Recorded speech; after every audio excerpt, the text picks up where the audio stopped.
new patch, 25.08, I believe, as that came out this week. Not too many changes, a few nerfs to jungle Yorick, which is obviously a massive problem for everyone in the world because they all love jungle Yorick as much as I do. I was going to say, yeah, I feel like that's more of a specific one for you. It has slowed my fill challenge with Boxer quite considerably. I have to play Neferi now. What was you? Yeah, I know. Azir, Gwen banned away, Skarner removed by Rogue Fnatic on the blue side to kick things off here. So far on the blue side, they've only lost 1 out of their 4 games in Spring. Yeah, I mean, nothing too surprising here. The curiosities then are like the Ezreal and the Varus and these kind of things to see if they start to move up in the party list. Yone going to be banned away, which I don't think is a terrible choice from Humanoid, but upside is kind of pretty consistently gone back towards the Varus when it is left up and available. I think it's a good idea to get rid of this because certainly with the way Fnatic have been trying to play their mid games of, hey, we're going to try and play 4 side lanes a bit more, the poke Varus build where you can just immediately clear mid wave makes it so much easier to play that style. Wouldn't be surprised if Rogue decided to get rid of that Varus. Upset's played it 4 times so far, his most played by 2 games. Talia banned away from Larssen. And the final ban is going to be Vi away from Razork. So, Kalista immediately locked in for Fnatic, an aggressive bot lane. Their initial picks, usually they're the ones banning Kalista, actually. They banned it in 100% of their games so far. So, obviously, they either worked on it this week or they finally feel ready to bring it out. But that's what I was going to say. It feels like the whole talking point around Fnatic has been, hey, let's go look at their mid game. So they've kind of been looking at picks that enable themselves in that mid game. Kalista very much early focused. So I think this is definitely a shift in direction from Fnatic to, hey, we want to try and get onto the board early. Mike here, I'm questioning though if Rogue just take away the Renata. Varus Renata, not a terrible duo. We've actually seen Fnatic run it last week against Vitality, but it doesn't look like they want to go for it. Instead, they want to get the Jayce comfort for Adam in that top lane. Yeah, Adam did have that storm of a game on the Jayce a while ago. It was 8-1 into Nako, who went 1-9, I think, on that Yasuo. So obviously, when Rogue can get him ahead and they focus that top side, they can get quite big leads. But Oscarinin's a different caliber of opponent to Nako, at least has a little bit more experience on the LEC stage. Do not talk about the Hovers, and we won't. Pantheon instead of Zed. Look, I won't talk about them if Razork stops tweeting about them, right? Because every time it seems to be Zed. But I think the Pantheon works well here. Again, early aggression, early playmaking coming through from Fnatic, and I think a huge amount of this is now going to be on Rogue, saying, can we withstand it? Sion also picked up, this is something we see throughout the LPL, an incredibly strong pick on the top side of the map, and something that can kind of weather the storm and just be an absolute beefcake in fights. That's the thing, you're just surviving through the poke from the Jayce early game, right? Use that Soul Furnace, get yourself a bunch of stacks, get Grasp Box off wherever you can, and then just scale up towards the later portions of the game, especially if we do see, you know, the 3-4 minute lane swaps that a lot of teams have been doing. Sion works really well into those. Maokai, the final pick for Rogue on this first rotation, likely to be their jungler. Can of course be flexed to support, but my expectations are that Malrang will be taking the Maokai into that jungle. Now, looking at the second phase of bans, both teams have picked symmetrical laners, right? Or mirrored laners. So it's in exactly the same position. So likely to look towards the support role if you're Rogue, get rid of the Renata because of the Kalista-Renata combination. Fnatic are going to take away Poppy, which kind of implies to me they might be looking towards a Rakan. Of course, Kalista doesn't work too well into Poppy either. Yeah, I think it's just kind of safety across the board. Even Pantheon trying to get the storm can work. But looking at Rogue, this is a very, almost exact same composition, depending on what the next 2 picks are, that they ran into game 1 of Giant X. Like, they had the Jayce, the Maokai, the Varus, could end up going towards something like the Talia, and they did R5 the Karma, but I think that was more of an answer into the Nico that we saw on the opposite side. But this was a pretty successful game for Rogue, a very slow game from Rogue, but up until they kind of threw it at the end, it was a patient, it was good, and I like the idea that they're running it back again, because I think you have a lot of learnings that you would have taken away at the end, and now you can kind of rectify that and show, no, we've actually worked on this. We can actually win this time. Yeah. Because it was, like, genuinely, up until they lost, they were winning. Yeah, but I was impressed with it. Like, I actually think it was sick. Yeah. I agree. They have had, as you say, some very good early games. Their mid games have been a little bit worse for wear. Braum, the final ban from Fnatic, Aurelion Sol taken away by Rogue. Looks like it might be a bit of engage from the support role. Alistar and Nautilus both do that, of course. But once again, it might be that counterpick support, as the Viktor is currently the hover for Larssen, would be his 3rd time on it here in Spring. Yeah, I like the Viktor pick. Talia is already taken away, so that's the Viktor the other kind of zone control mage that you can offer here, and especially when you're playing against what's a relatively short range composition, being able to split up the fight thanks to that gravity field is going to be crucial, and even then the Chaos Storm as well. So I like what Rogue have drafted thus far, and Rell, the kind of the main engage tool alongside that Pantheon, means it can be a little tough for Fnatic to engage if Rogue are able to play at range like they want to. Yeah, the risk is you do have Fate's Call, right? So the Rell can just be thrown into the middle of the team. Alistar, though, does a really good job of stopping her from being able to actually get her combos off if she does jump in. I like that as the final pick. I think Karma here would have given you a bit more push in the lane, but would have been a lot weaker in dealing with that Fnatic bot lane. I think it's also for Fnatic, you kind of need to be pretty on point with the coordination, because the other tool you can use to get in is that Grand Skyfall, but if Pantheon just sends it and you've got none of your team around you, you kind of just, you're on the train and the doors are closing and you don't want to be on it anymore. And the risk is, right, you have Gravity Field, you've got Nature's Grasp, you've got the Alistar, you've got Chain of Corruption. There's a lot. If Razork does go in early, there's a lot of disengage or a lot of delay for Rogue at least. So we'll see how well Fnatic can coordinate things. It is an explosive early game comp. You have a bit of insurance in the Orianna, who will scale up. The Sion, of course, becomes very tanky as the game goes on, but in terms of outright damage, very front-loaded here for Fnatic. They'll be looking for leads in the bot lane most predominantly, and we'll see what Razork can do around there.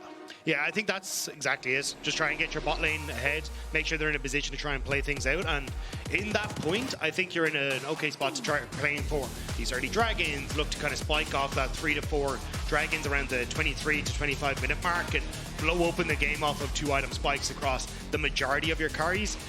If you start to fall behind though, and Rogue can set up on the objective first, that's where I do get nervous for Fnatic. Very much agree with you, Rob. Let's jump onto the Rift for the first game of week 4. Best of 3 still. Fearless draft still. We are here once again. Fnatic currently 3-1, as you can see. Finally have their scores up on the top bar for you, which is great. Rogue said it 1-4, but as we heard in the pre-game interview, as we've heard generally, perhaps betrayed a little bit by that scoreline. They have been a 1-4 team, but at times they've looked like a team that could have been 3-2, 2-3. They could have got a couple of extra wins.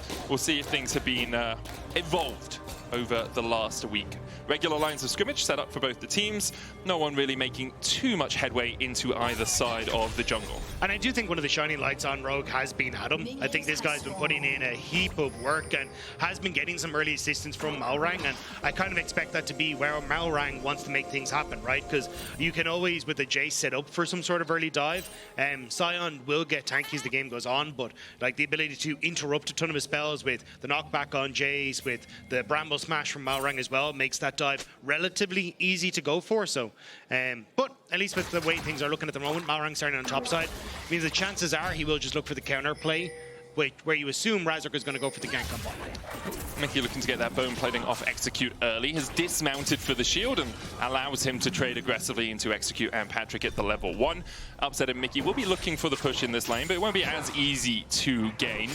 They just have a little bit of threat with that Kalista early on, especially since they got to the lane first, so they can kind of isolate Patrik away from this wave. Yeah, the lack of Hail of Blades on Patrik, though, does make it a little tough. You're not going for the poke bars, you're going for that on-hit, so it means that then the Kalista in these early stages is quite strong at setting up for those early plays, so at least at the moment, Fnatic just going to be able to play off of that range advantage on the support and set themselves up for the level 2.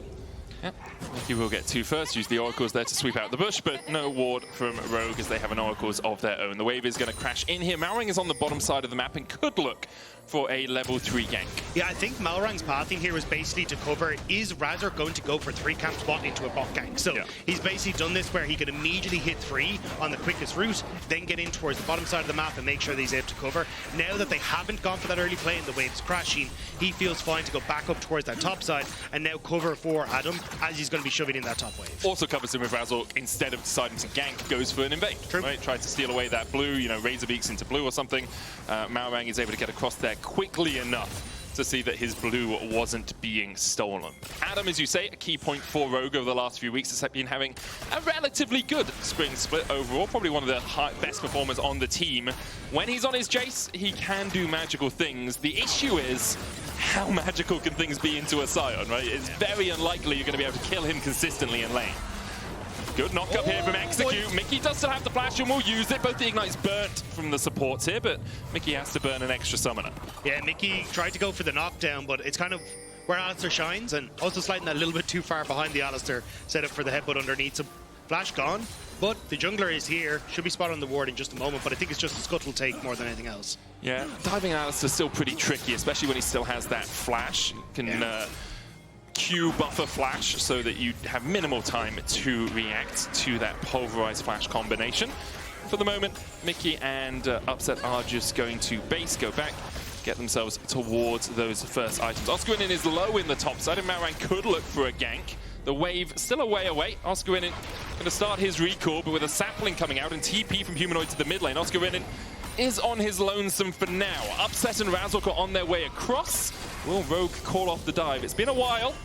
Malrang stepping forward, decimating smash coming out, hits onto Adam. Malrang's going to tank with that sap magic. Adam goes in, Oscarinin flashes away, twisted advance, they'll get first blood. Malrang will pay for it. Razork can flash stun here as Oscarin's on the chase as well. He's going to go in with that zombie form, and Adam will fall too. Upset with a double. Great turnaround play from Fnatic.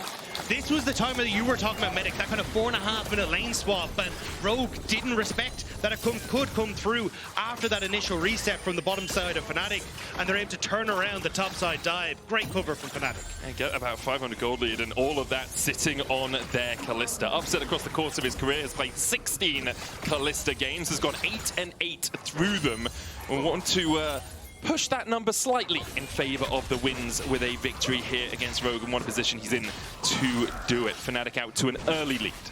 Yeah, interesting to see the way Rogue are setting up their lanes though. So we were saying traditionally what we've seen from Rogue is play towards Adam, give him resources, try and set him up to be the carry, but they're now swapping execute to the top side, wanting to give Patrik solo experience. So they're trying to set up this Varus more for those team fights and giving him that experience lead to try and play through that instead. So we'll have to see. Actually, maybe it is just a later reset, but Oscarinin not going to let that happen.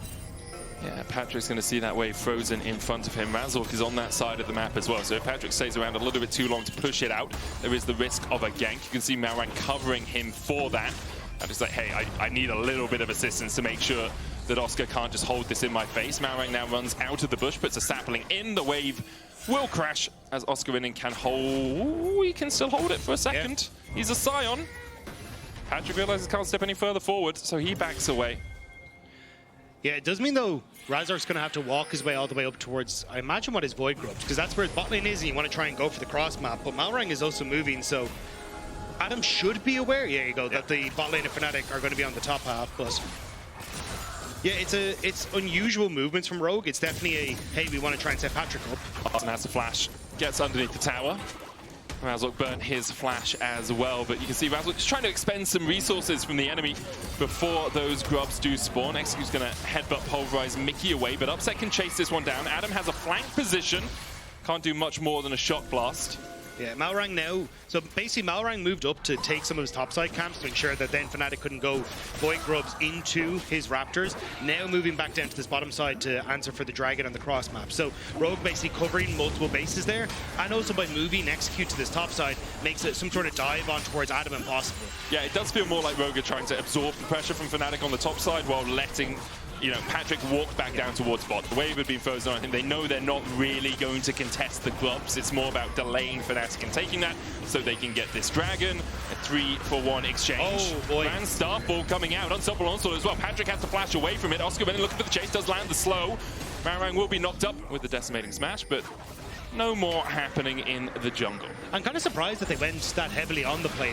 Like, because at the end of the day, Dragon was already going to be taken. You were playing in a position where even if you got the play, I don't think you really had the damage to follow up onto some of the tankier members that were there. So I think I would have preferred to see Fnatic use this as a tool, say, hey, we're going to try and go for a dive onto one of these lanes where we can move Mikyx into position as well, and you can start to reset aggro with Mikyx taking initial aggro, then Razork coming in with the ultimate, then Upset being able to use the Fate's Call. There's a lot of ways to try and play out those dives, but that's a big tool on both Oscarinin and Razork now down.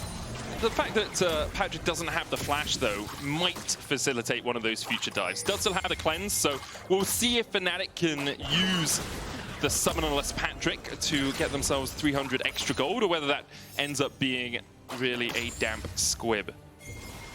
Yeah, it's just we'll have to see if they can get the payoff. Yep. I think the main one now is going to be looking at just under 3 minutes until the next white grubs are up.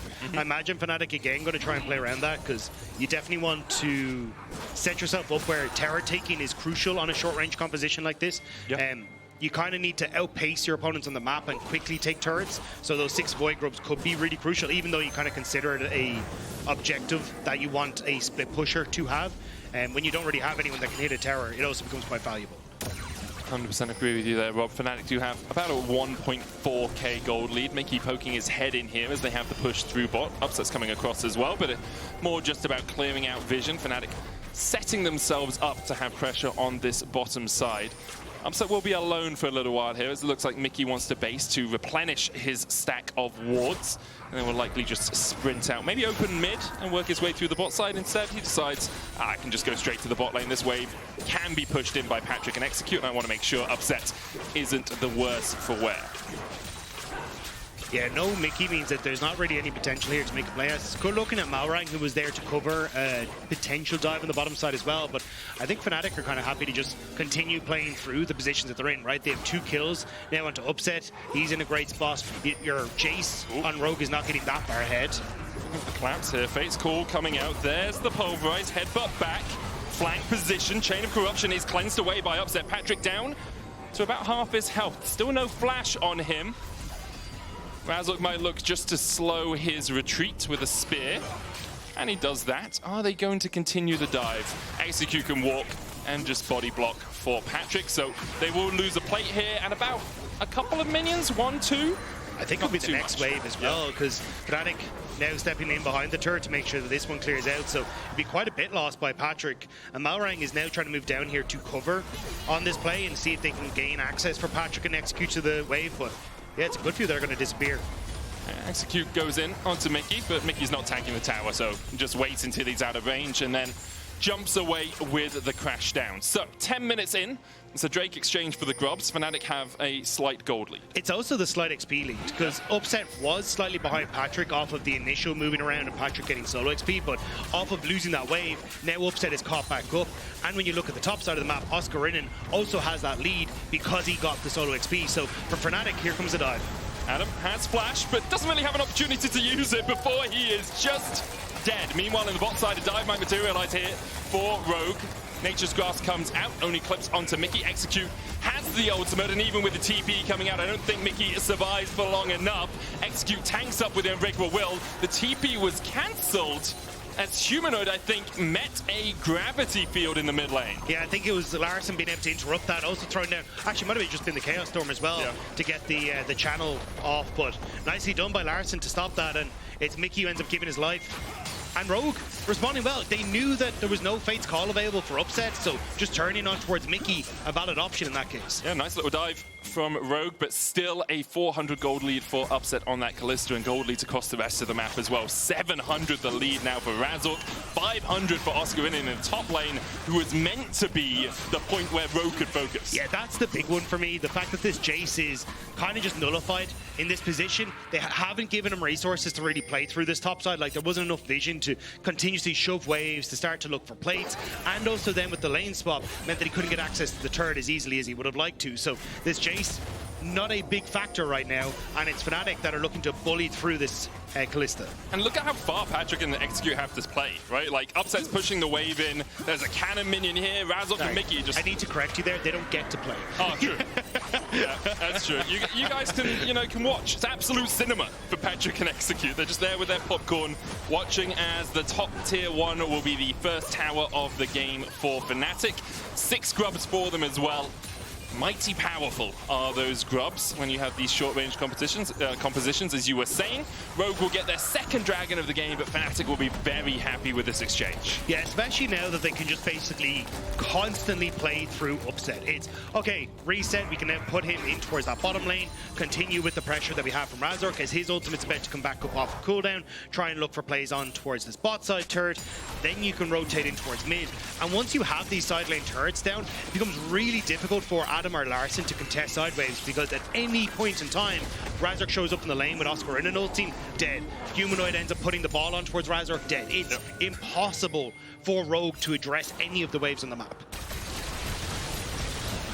Fnatic's return to sender. No address found as Oscarinin has to flash away from Adam, who was going to knock him back underneath the tower. Decimating Smash coming out as well. Mikyx will get the lockup onto Execute, who does still have that unbreakable will and will pop it to survive the damage from Upset. Larssen Malrang on the chase as well. It's a 4v4. Nature's Grasp just clips Mikyx, but won't be able to find much more than that. But this is just opening up the mid lane. Humanoid didn't commit to this play, whereas everyone on Rogue is on this bottom side, so more plates given across right as they're about to fall off, as Razork trying to interrupt Larssen from reconnecting with the mid lane. And he manages to do it because Rogue don't have any vision in that river, so Larssen didn't know exactly where Razork was. Could have been on the top side of that bush. You can see the chunk as well that Larssen takes as he tries to get back here. Meanwhile, on the bot side, lots of pings coming out as Patrik was looking for Mikyx but couldn't find him. There's a blue buff being fought over as Rogue will try to defend their jungle, perhaps at the cost of their lives. Razork constantly poking his nose where Rogue don't want it.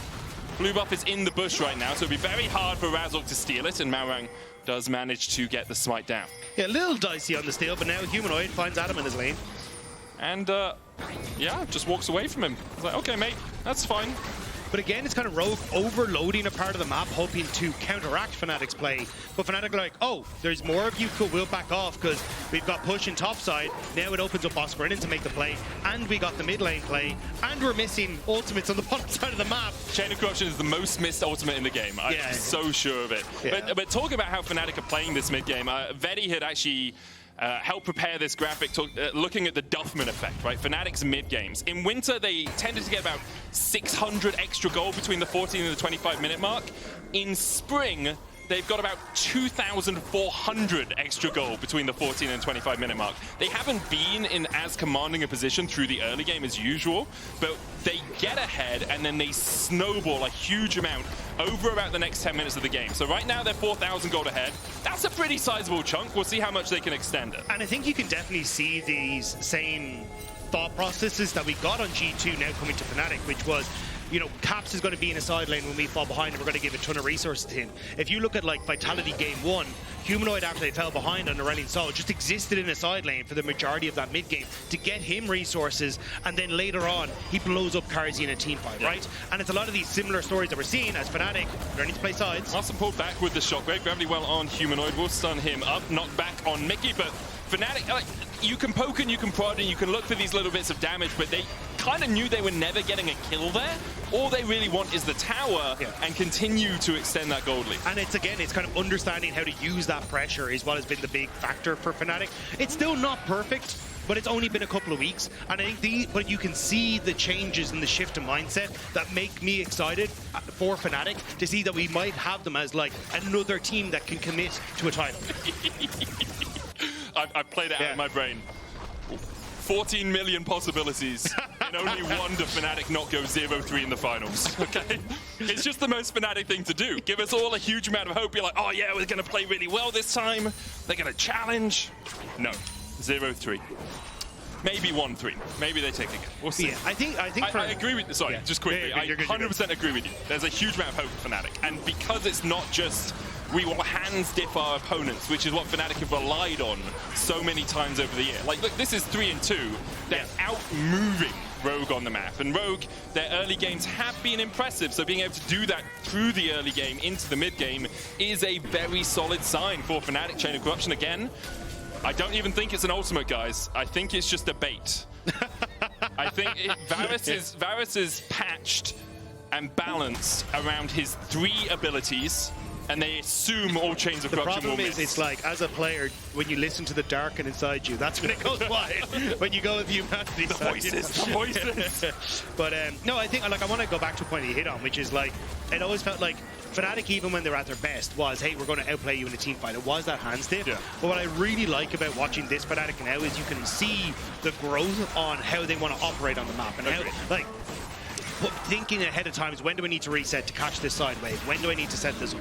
And that's the part that makes me really excited for them, because it's not just the, hey, we're going to rely on this thing. It's, no, we're going to set up the game in a way that will always benefit us. But even in the times where we stumble, we still have the hands to rely on. Like, these are still incredibly good players. I think that's what's going to turn Fnatic into just an absolute machine as this year goes on. Yeah, totally agree with you. We'll see if Fnatic can keep the form going, for now, they're focusing on this best of 3. 5,000 gold ahead of Rogue. They stopped the dragon stacking, which Rogue was probably their only real way to victory.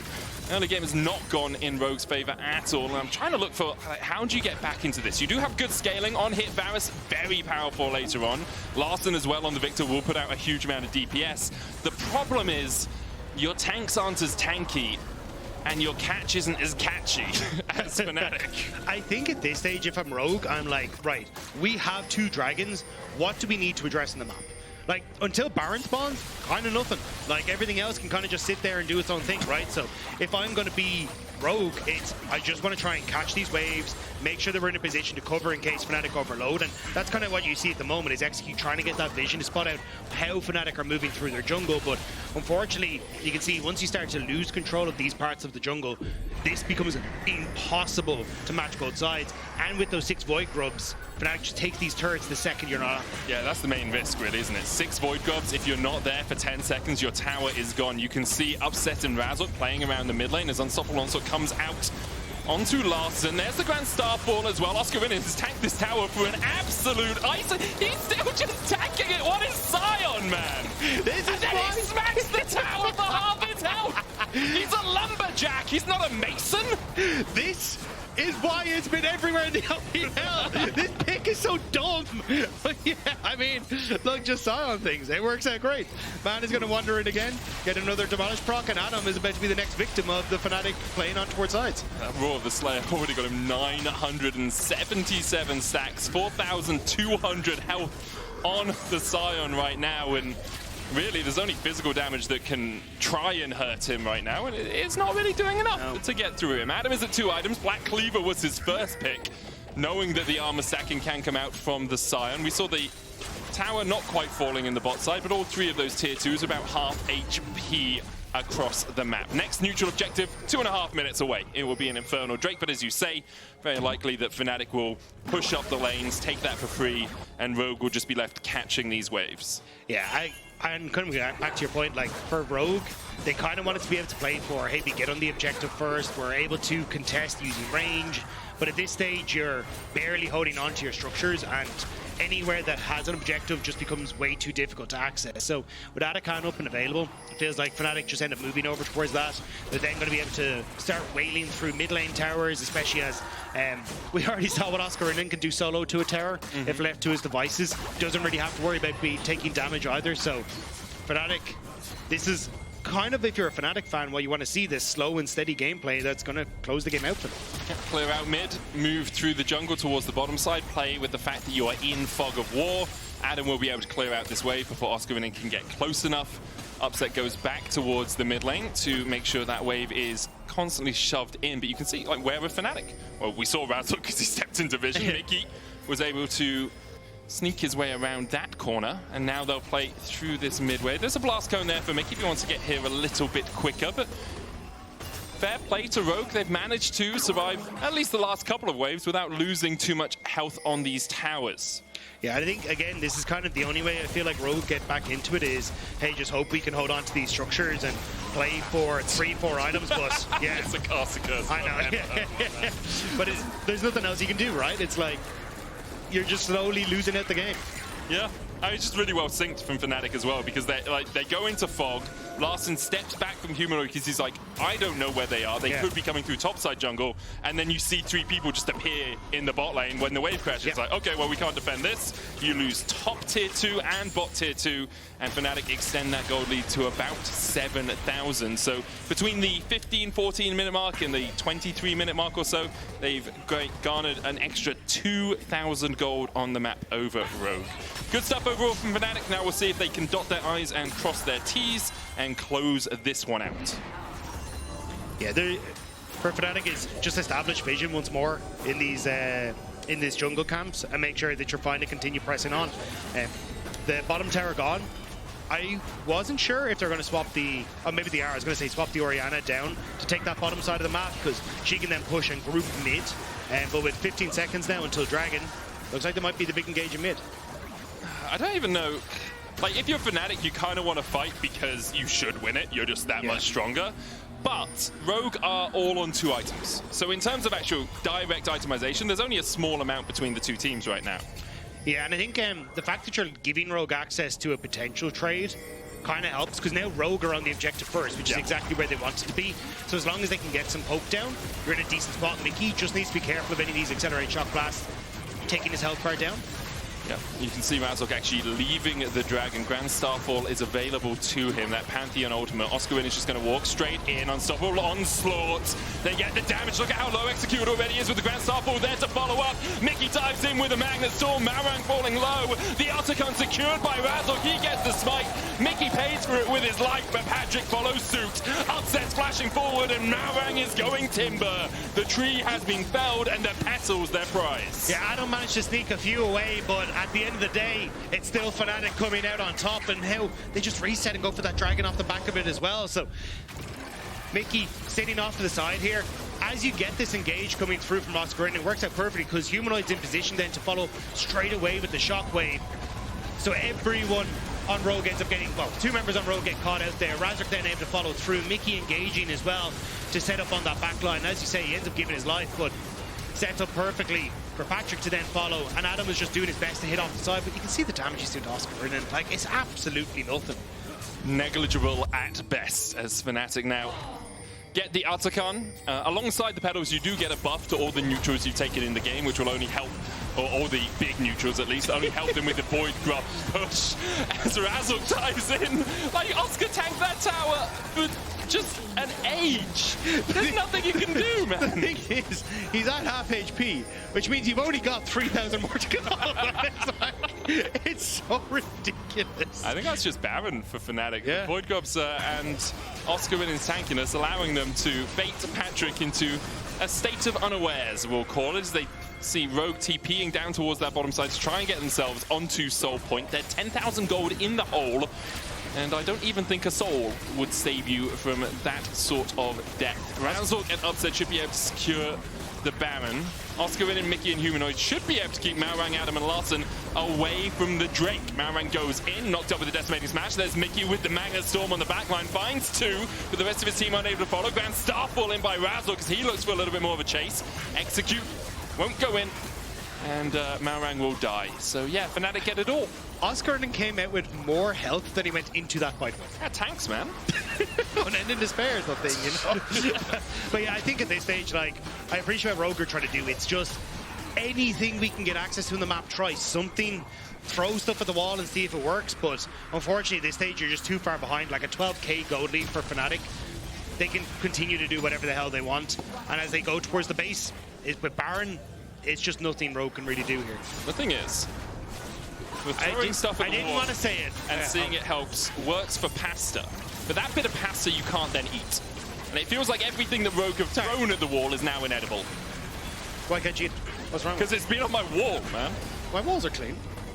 When did you like? Okay, first we have yesterday. Game Legend. Grass is coming in. Cleaned your walls yesterday. Yeah. Oscarinin still very tanky here as the engage happens in a 4v3. Larssen here to make it a 5v3. Razork's here to try and even out the score. Meanwhile, Humanoid continues to push in.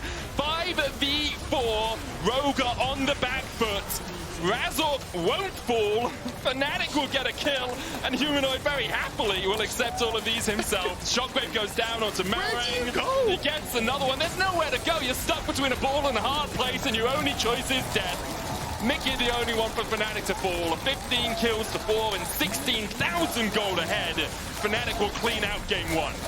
Fnatic making it look easy, to be honest. Great rotations in the early game, playing well around Upset. And then Oscarinin, the biggest beefcake that ever existed at the end of this one.